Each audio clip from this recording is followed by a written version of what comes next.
Good morning students. पिछले part में हमने बात की थी ठोस, द्रव और गैस की। ये पदार्थ का वर्गीकरण था, भौतिक वर्गीकरण, भौतिक आधार पर जो है अपन ने वर्गीकरण किया था ठोस, द्रव और गैस में। आज हम बात करेंगे रासायनिक आधार पर जो पदार्थों का वर्गीकरण अपन ने किया था, जिसमें आपको मैंने बताया था शुद्ध पदार्थ और मिश्रण। शुद्ध पदार्थ को अपन ने दो भागों में बांटा था, तत्व और यौगिक। तत्व को तीन पार्ट्स में अपन ने डिवाइड किया था, धातु, अधातु और उपधातु। और मिश्रण को अपन ने दो भाग में डिवाइड किया था, समांगी मिश्रण और विषमांगी मिश्रण।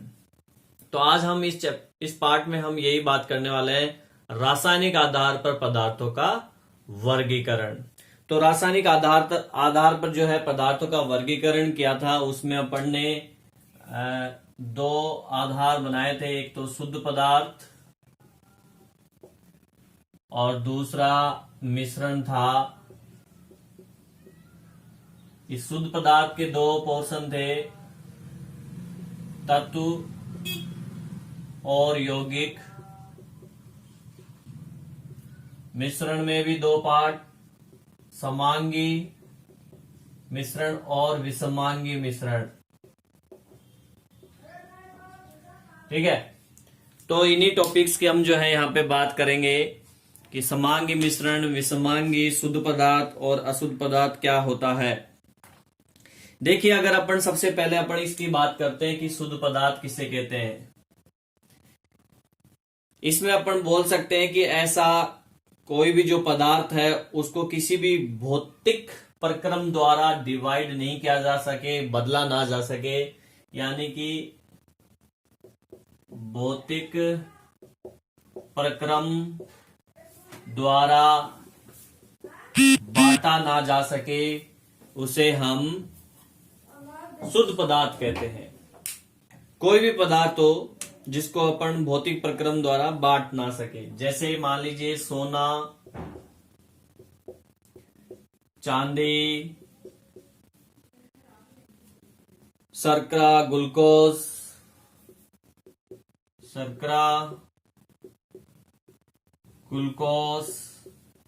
आदि। तो इसमें देखिए सोना, चांदी, शर्करा, ग्लूकोज।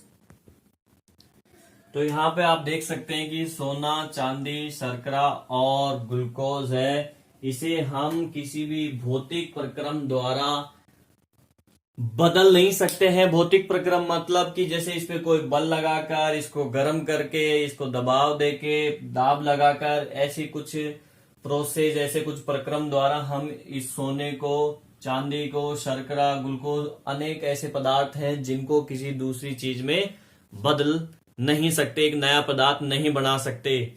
तो इसको बोलते हैं हम शुद्ध पदार्थ। ये क्या है? शुद्ध पदार्थ है। ठीक है, अब इसको दो भागों में बांटा गया है, तत्व और यौगिक। तत्व और यौगिक। तो अपन बात करते हैं, पहले तत्व की बात कर लेते हैं कि तत्व किसे कहते हैं। देखिए, आवर्त सारणी के अंदर जिन तत्वों की अपन बात की थी, अपन ने 118 तत्वों की खोज हो चुकी है। तो वही ये तत्व है। ये सभी पदार्थ यानी कि ये जो है तत्व जो है एक ही प्रकार के कणों से मिलकर बने हुए होते हैं।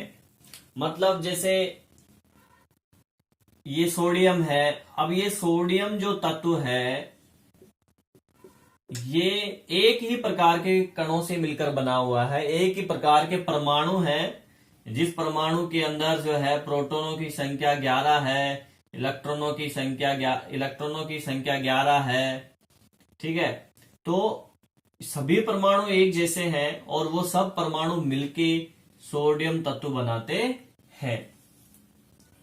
अपन ये कह सकते हैं कि तत्वों को हम किसी भी प्रक्रम द्वारा, चाहे वो भौतिक हो चाहे वो रासायनिक हो, किसी भी प्रक्रम द्वारा हम इसको तोड़ नहीं सकते और अधिक।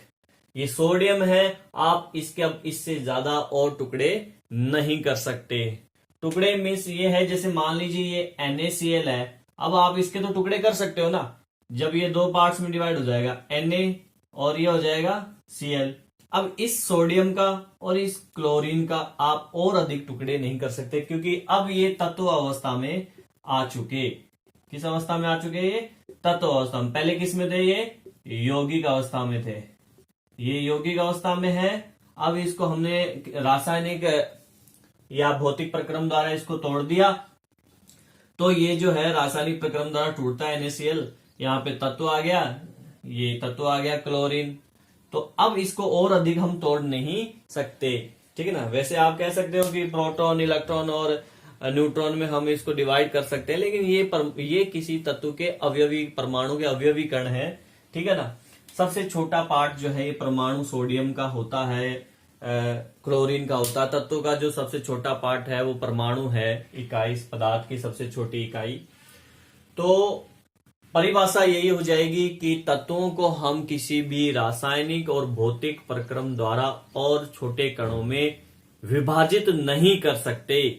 एग्जाम्पल की बात करें तत्वों के, तो एग्जाम्पल सारे जितने भी आवर्त सारणी के अंदर लिखे हुए हैं वो सब इसी के एग्जाम्पल हैं। लिथियम है, सोडियम हुआ, क्लोरीन हुआ, ऑक्सीजन हुआ, सल्फर हुआ, potassium, calcium, magnesium, fluorine, iodine आदि, ये सब जो है तत्व है। अब हम बात करते हैं कि ये जो तत्व है इनको अपन कितने पार्ट्स में डिवाइड कर सकते हैं। तो आवर्त सारणी जब अपन ने पढ़ी थी उस समय मैंने आपको बताया था कि आवर्त सारणी के अंदर जो है 3 प्रकार के तत्व उपस्थित हैं। एक है धातु, अधातु और उपधातु। फर्स्ट है धातुएं, सेकेंड अधातुएं,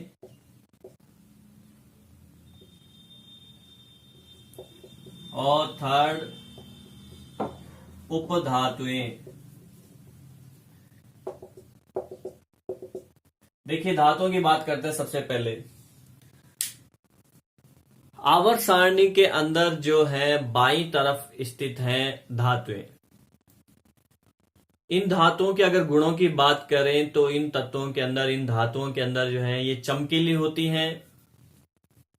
इनमें आघात वर्धनीयता का गुण पाया जाता है। चमकीली, आघात वर्धनीयता का गुण होता है, तन्यता का गुण होता है। देख, ठोस होती हैं ये। चमकीली मतलब ये शाइनिंग मारती है। आघात वर्धनीयता का मतलब है अगर इन धातुओं को गर्म करके इन पे चोट मारी जाए तो ये पतली सीट में कन्वर्ट हो जाती हैं, चद्दर में कन्वर्ट हो जाती हैं, फैल जाती हैं। इस गुण को आघात वर्धनीयता कहा जाता है। इनमें तन्यता का गुण होता है। तन्यता का मतलब होता है कि अगर इनको बल लगाकर खींचा जाए तो ये पतले तार में कन्वर्ट हो जाती हैं। सबसे ज्यादा आघात वर्धनीयता और तन्यता का गुण जो है सोने में होता है। तो समझ लीजिए कि 1 ग्राम सोने से लगभग 2 किलोमीटर लंबा तार खींचा जा सकता है, पतला। ठोस होती हैं ये। इसके अलावा इनका जो गलनांक और कथनांक है, गलनांक जिस ताप पर ये गलेंगी, पिघलेंगी। क्वथनांक जिस पे ये उबलती हैं, ये क्या होते हैं? उच्च होते हैं, बहुत ज्यादा होते हैं, ठीक है ना। इसके अलावा ये विद्युत व ऊष्मा की चालक होती हैं, सुचालक, यानी कि इनमें से करंट, ऊष्मा, हीट प्रवाहित हो सकता है। तो ये कुछ धातुओं के गुणधर्म हैं। एग्जाम्पल की अगर बात करें तो आप जानते ही हो। एग्जाम्पल चांदी, सोना, तांबा, एल्युमिनियम आदि। आदि सभी क्या है, धातुएं हैं। अब अधातुओं की बात करते हैं। अधातुएं देखिए आवर्त सारणी के अंदर जो है दाईं तरफ अधातुएं उपस्थित हैं। हालांकि इनकी संख्या धातुओं की अपेक्षा कम है। आवर्त सारणी में सबसे ज्यादा जो तत्व हैं वो धातुएं हैं, उसके बाद में अधातु आती हैं। तो अधातु दाईं तरफ है और इनके गुणों की अगर बात करें तो अपन कह सकते हैं, तो ये जो धातुओं के अंदर जितने भी गुण अपन ने पढ़े हैं ना, ये सब अधातुओं में नहीं होते हैं। ये चमकीली नहीं होती है, आघात वर्धनीयता का गुण नहीं पाया जाता इनमें तन्यता का गुण भी नहीं पाया जाता। अगर भौतिक अवस्था की बात करें तो ये ठोस भी हो सकती हैं, द्रव भी हो सकती हैं और गैस भी हो सकती है। ब्रोमीन एक धातु है ऐसी जो कमरे के तापमान पे द्रव अवस्था में पाई जाती है। बाकी कुछ ठोस हैं और ज्यादातर गैस हैं अधातुओं की अगर बात करें तो अपन कह सकते हैं कि इनमें धातुओं के गुण नहीं पाए जाते हैं, ठीक है ना। और ना ही ये देखिए इनके जो गलनांक है और क्वथनांक है ये भी अधिक नहीं होते, कम होते हैं ये, ठीक है ना। विद्युत की चालकता की बात करें, ऊष्मा की चालकता की बात करें तो ये भी इनमें गुण नहीं पाया जाता। हाँ, जो कार्बन का अपर रूप है ग्रेफाइट, ये ग्रेफाइट जो है विद्युत का सुचालक होता है। कार्बन का अपर रूप है, ये कार्बन अधातु है और कार्बन का अपर रूप ग्रेफाइट विद्युत का सुचालक है। वरना अधातुएं क्या होती है, विद्युत की कुचालक होती हैं, ऊष्मा की कुचालक होती हैं, ठीक है। तो ये इसके गुण हो गए अधातुओं के। इसके एग्जाम्पल की अगर बात करें तो एग्जाम्पल आप जानते ही हैं अधातुओं के।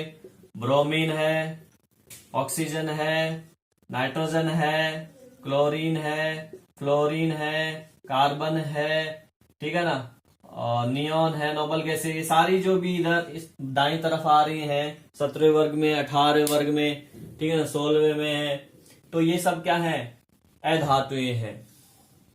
बात करते हैं उपधातुओं की। तो देखिए उपधातुओं के अंदर उपधातुएं यानी कुछ तत्व ऐसे हैं जिनमें धातु व अधातु दोनों के गुण पाए जाते हैं। यानी कुछ तत्वों के अंदर कुछ गुण तो धातु के होते हैं और कुछ गुण अधातु के होते हैं। मतलब वो धातुओं की तरह भी व्यवहार करती हैं और अधातुओं की तरह व्यवहार करती हैं। तो उन तत्वों को हम क्या कहते हैं, उपधातु कहते हैं। मैंने आपको बताया था कि जो आवर्त सारणी में सीढ़ीनुमा संरचना के अंदर स्थित हैं कुछ तत्व, वो सब क्या है, उपधातु है। आवर्त सारणी की जब बात की थी तब।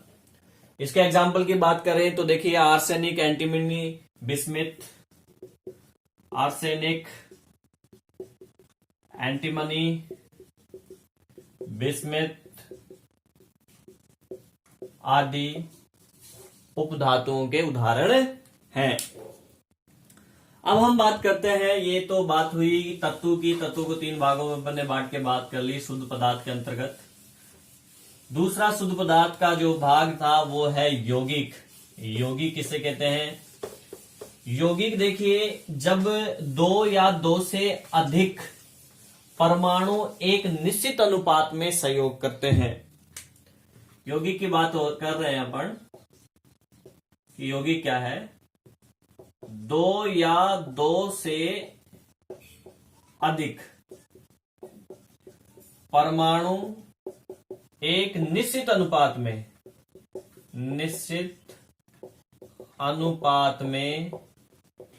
संयोग करके एक नया पदार्थ बनाते हैं तो उसे यौगिक कहा जाता है। जैसे हाइड्रोजन और ऑक्सीजन है, 2:1 में ये परमाणु मिलेंगे तो क्या बनेगा, H2O, यौगिक हो गया H2O, ठीक है। उसी प्रकार से C और ऑक्सीजन है, कार्बन और ऑक्सीजन है, ये 1:2 में मिलेंगे तो CO2 बन जाएगा, ये भी यौगिक है, ठीक है।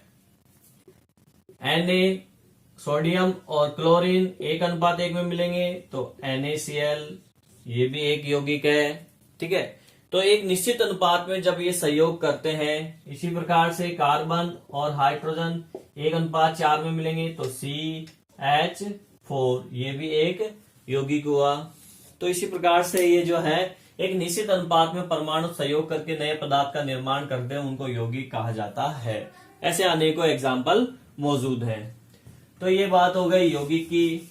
चलो, शुद्ध पदार्थों का वर्गीकरण हमने कर लिया। अब बात करते हैं मिश्रण। मिश्रण क्या है? रासायनिक आधार पर जो दूसरा प्रकार है वो है मिश्रण। और मिश्रण को हमने बांट रखा है दो भागों में, समांगी मिश्रण और विषमांगी मिश्रण। देखिए, जब भी कोई दो पदार्थ किसी भी अनुपात में, कोई सा भी, कोई फिक्स अनुपात नहीं है, किसी भी अनुपात में मिले हुए हों, अनुपात में मिला दिया जाए तो उसे क्या कहते हैं? मिश्रण कहा जाता है। जैसे एक मुट्ठी इधर से ये मिट्टी की उठा ली, इधर से ये कंकड़ की उठा ली, दोनों को मिला दिया तो मिश्रण बन गया। चीनी में थोड़ा सा चीनी लिया, थोड़ा सा नमक लिया, दोनों को मिला दिया तो मिश्रण बन गया। ठीक है ना? पानी के अंदर नींबू का रस मिला दिया, मिश्रण बन गया, या नमक मिला दिया, मिश्रण हो गया। तो ये है मिश्रण, जो किसी भी अनुपात में मिले हुए होते हैं। अब इनको दो भागों में बांटा गया है, एक तो समांगी मिश्रण और एक विषमांगी मिश्रण। हम बात करते हैं समांगी मिश्रण की। देखिए, जब भी कोई मिश्रण बनता है तो मैं आपको एक चीज बता दूं, दो पदार्थ होते हैं इसमें, विलय प्लस विलायक,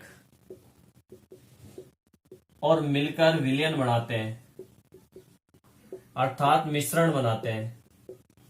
ठीक है, ये पदार्थ कम होता है, इसकी क्वांटिटी कम होती है, इसकी अधिक होती है। ठीक है ना? जैसे कि ये जल, और जल में हमने नींबू का रस या नमक डाले या चीनी डाल लो। जल में चीनी डाली तो चीनी का घोल बना, चीनी का विलयन। ठीक है, अब हम बात करते हैं, इसी चीज समझ में आएगी आपको, समांगी और विषमांगी। देखिए, यहां पे एक चीनी का विलयन अपन ने बना लिया। एक एग्जांपल मैं और ले लेता हूं। देखिए, एक एग्जांपल और लेते हैं अपन। यहां पे पत्थर के टुकड़े प्लस जल, ठीक है ना? तो यहां पे जल के अंदर पत्थर के टुकड़े हैं, जल प्लस पत्थर। अब इन दोनों एग्जांपल से हमें ये दोनों का फर्क पता चल जाएगा। इस समांगी मिश्रण में क्या होता है कि जो विलय है, ये विलय के कण आंख से दिखाई नहीं देते हैं, यानी कि विलय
तो वो मैं आपको बता दूंगा, तो आप चाहें तो उनको लर्न ना करें, ठीक है, और बाकी चीजों को याद कर लें।